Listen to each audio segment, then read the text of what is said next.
Surat cyber ક્રાઇમની ટીમે city light ખાતે રહેતા નિવૃત્ત કર્મચારીને શેરબજારમાં રોકાણ કરવાથી 10% જેટલો નફો થશે તેવી લોભામણી વાતો કરી તેઓ પાસેથી 42.48 લાખ ઓનલાઈન પડાવી લેવાયા હતા.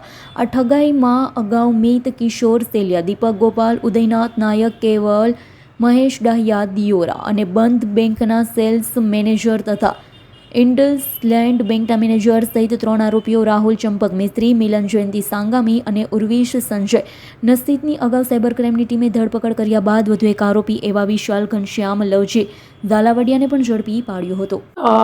એક જે રિટાયર્ડ સરકારી કર્મચારી છે એમની સાથે છેતરપિંડી 6,05,000ની છેતરપિંડીનો મામલો દર્જ કરવામાં આવેલ હતો સાયબર ક્રાઇમ સેલમાં, જેમાં એમના 2 ક્રેડિટ કાર્ડ, એક્સિસ બેંક અને આઈસીઆઈસીઆઈ બેંકના જે 2 ક્રેડિટ કાર્ડ હતા એમનાથી ઘણી બધી ખરીદી એમની જાન બહાર કરવામાં આવી અને એ મુજબની એક ફરિયાદ અહીંયા નોંધવામાં આવી હતી.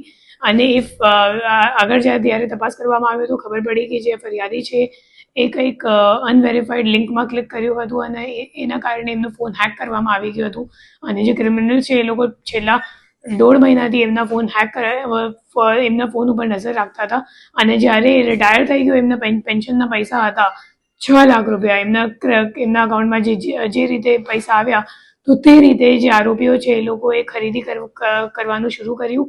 અને એ લોકોએ ફ્લિપકાર્ટ, જે મુખ્ય આરોપી છે વિષ્ણુ પ્રતાપ સિંઘ, જેને અમે લોકોએ ગ્વાલિયર ખાતેથી ધરપકડ કરી છે, એ જે મુખ્ય આરોપી છે એ ફ્લિપકાર્ટમાં લોગિન કરીને, મતલબ ફરિયાદીના ફ્લિપકાર્ટમાં લોગિન કરીને એમનો જે સેફ્ડ ક્રેડિટ કાર્ડની વિગત હતી તો એ વાપરીને પછી એમાંથી આઈફોન 17 પ્રો મેક્સની ખરીદી કરી અને એની ડિલિવરી લીધી કોલકાતામાં. તો જે ઓર્ડર કરવાની કામગીરી હતી એ ગ્વાલિયરથી કરવામાં આવ્યું અને જે ડિલિવરી છે એ લેનાર અમિત મોંડલ કરીને છે, જે આપણા આરોપી તે વિષ્ણુ પ્રતાપ સિંઘ એમનો ભાઈબંધ છે અને એ કોલકાતાનું રહેવાવાળો છે અને એમને ડિલિવરી લીધી છે. એના સિવાય એ લોકોએ મેકબુક અને ગોલ્ડ કોઇન્સ પણ જે આપણા ફરિયાદી છે એમના ક્રેડિટ કાર્ડથી પરચેઝ કર્યું છે. Bureau report, S9 news, Surat. અમારી તમામ માહિતીથી અપડેટ રહેવા માટે જોડાયેલા રહો S9 ન્યૂઝ સાથે.